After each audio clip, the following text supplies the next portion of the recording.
परीक्षित जी रुक्मिणी कन्हैया का नाम सुनते ही भगवान की बालापन से ही परीक्षित जी दीवानी बन गई थी। जरा गौर सभी लोग कि सोचने लगी बिटिया मन में हर जीवन दिन व्यर्थ हो रहे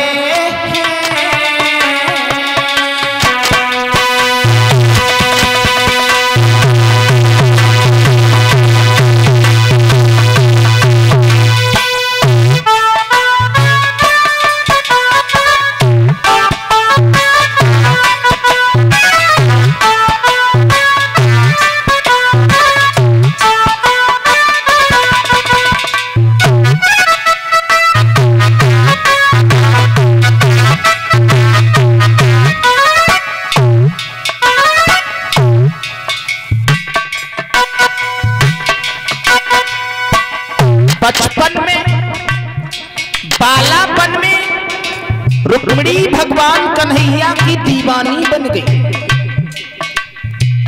गीत गाती हैं तो मुरली मनोहर के, सपना देखती हैं तो भगवान कन्हैया के, और लला भगवान कन्हैया के अलावा किसी दूसरे का होठों पर नाम नहीं है।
भगवान कन्हैया का नाम लेती हैं,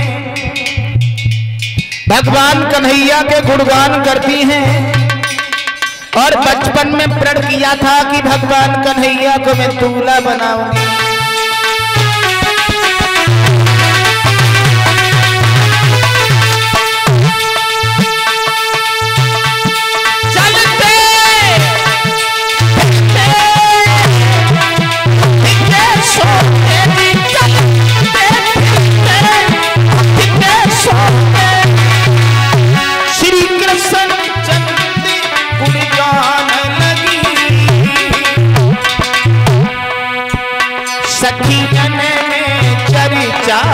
छिड़ जावे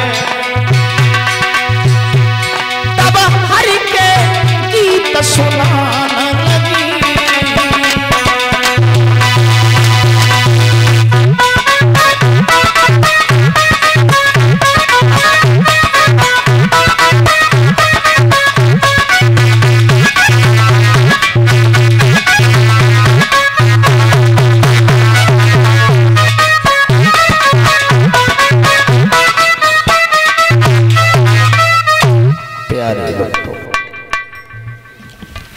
शिवम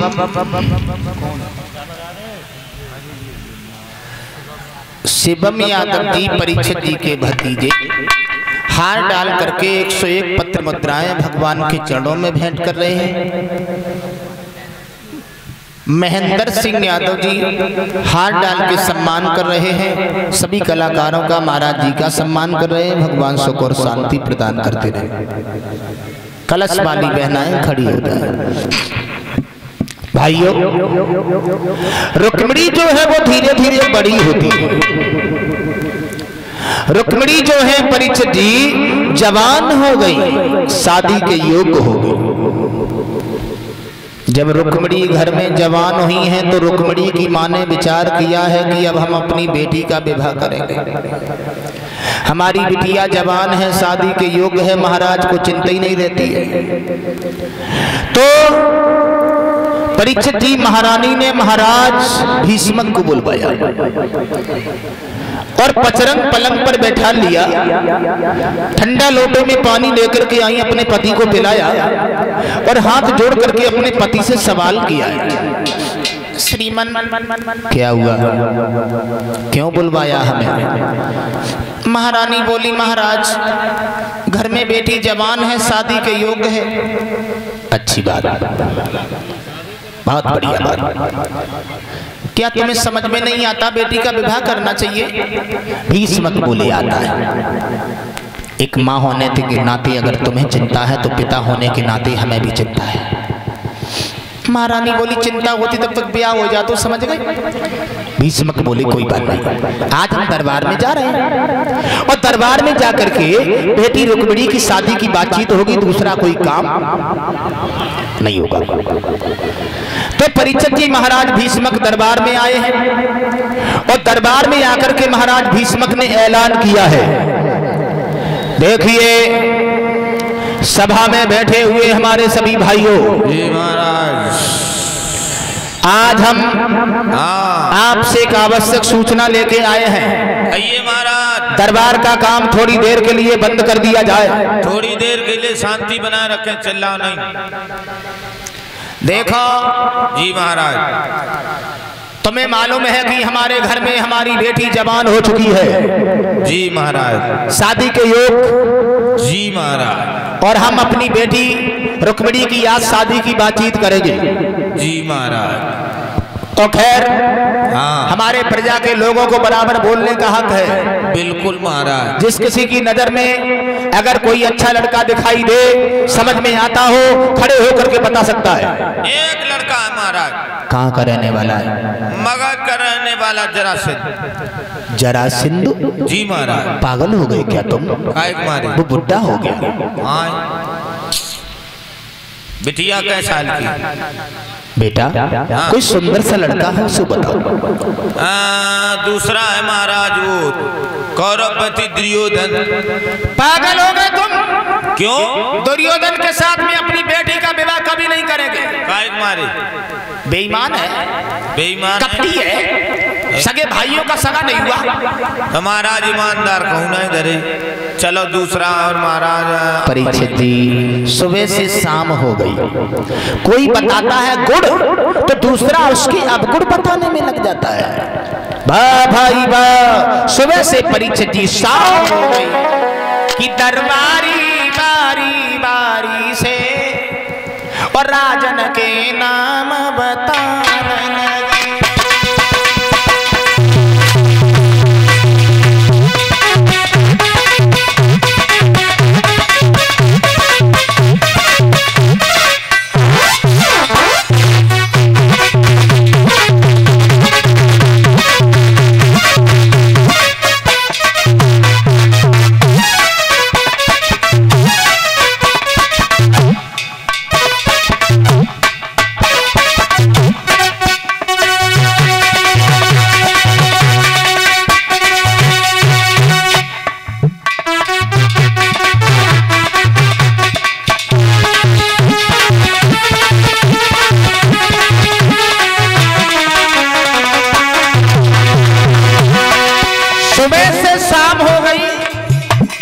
रुक्मिणी के लिए कोई लड़के का चुनाव नहीं हो पाया।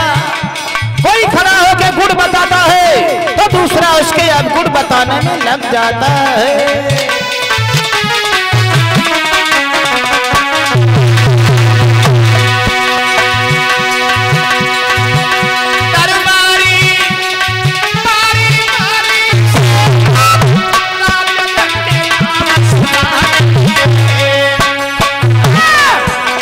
कछु लोग लोगन के हरे गुड़ और एवं बतान लगे।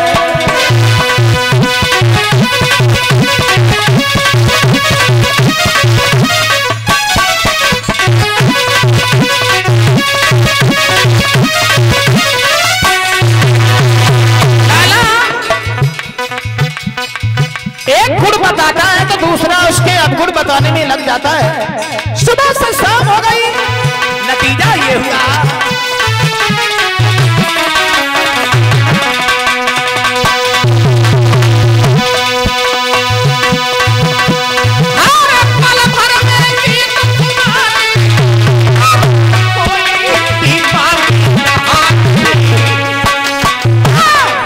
घंटन तक चर्चा छिड़ी रही, प्रतिभा कहीं तय हुआ नहीं।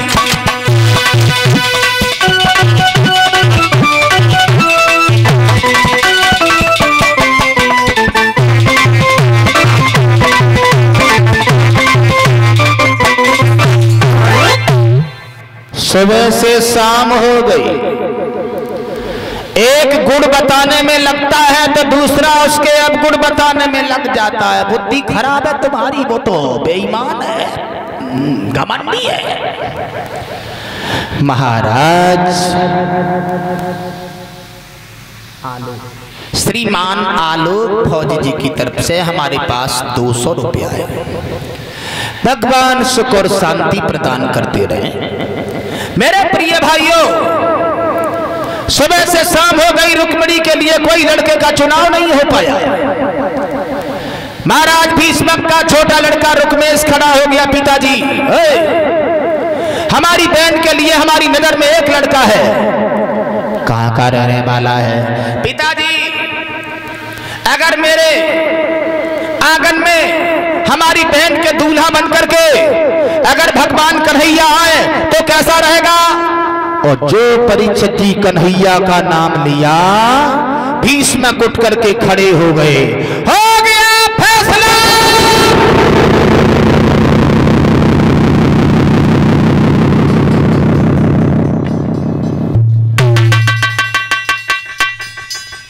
हो गया फैसला। ताली बजा दो सब लोग। बजाओ, मौका को बिगाड़ती हो, ताली बजाओ। अभी तो बातचीत हो रही है, नाश्ता आस्ता की बात छोड़ो, कल सीधी दावत में आना सब लोग, ठीक है ना? कलश वाली बहनाएं खड़ी हो जाए। आइए, परीक्षित जी महाराज भीष्मक ने ऐलान कर दिया, भगवान कन्हैया को खबर भेजी जाए, कुंदनपुर नरेश महाराज भीष्मक अपनी बेटी रुक्मिणी का रिश्ता लेके आ रहे हैं।